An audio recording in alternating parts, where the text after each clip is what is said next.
विश्व 24 न्यूज हर पल आपके साथ। आपण पाहिलं मागच्या 2-4 दिवसांमध्ये तुळजाभवानी मंदिरमध्ये जी ब्रह्मदेवाची जी मूर्ती आहे ती भंग पावल्याची दिसून आलेली आहे आणि ती मूर्ती काढत असताना मोठ्या प्रमाणावरती हलगर्जीपणा झाल्याचं दिसून येत आहे।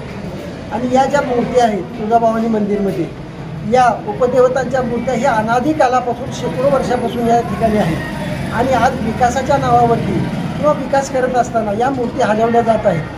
परंतु वास्तविक पाहता या मूर्त्या हलवत असताना अतिशय काळजीपूर्वक आणि त्या मूर्त्यांना काही धक्का लागणार नाही अशा पद्धतीने काढायला पाहिजे होतं, परंतु त्या मूर्त्या अतिशय निष्काळजीपणाने काढल्यामुळं यातली एक मूर्ती जी ब्रह्मदेवाची आहे ती भंग पावलेली आहे।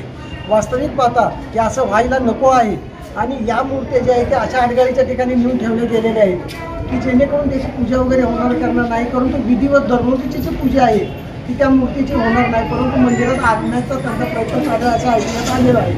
परंतु इथून पुढे तरी ज्या मूर्त्या त्यांना हलवायच्या आहेत त्या अतिशय काळजीपूर्वक आणि व्यवस्थित हलवाव्या। आता ज्या लोकांनी हे मूर्ती बंगण्याचं किंवा त्यांच्यावरती ही जबाबदारी होती त्यांनी निष्काळजीपणे हे काम केलेलं असल्यामुळं त्यांच्या विरोधात आज आम्ही माननीय तहसीलदार साहेब, पोलीस स्टेशन व माननीय मुख्यमंत्री साहेब यांच्याकडं तक्रार नोंदवलेली आहे व याच्या बाबतीत आम्हाला न्याय मिळावा।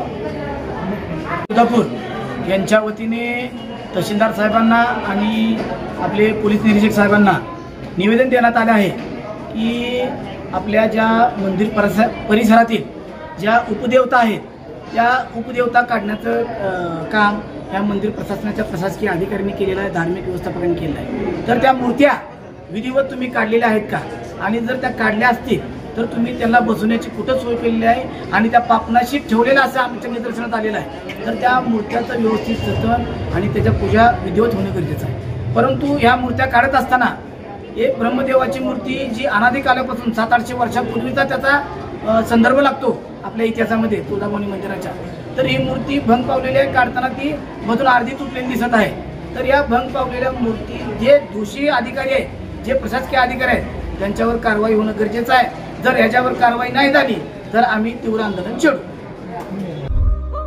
राज्यातील महत्त्वाच्या आणि आपल्या भागातील ताज्या बातम्या पाहण्यासाठी आजच आमच्या विश्व 24 न्यूज चॅनलला यूट्यूबवर सबस्क्राईब करा आणि बेल आयकॉन प्रेस करा।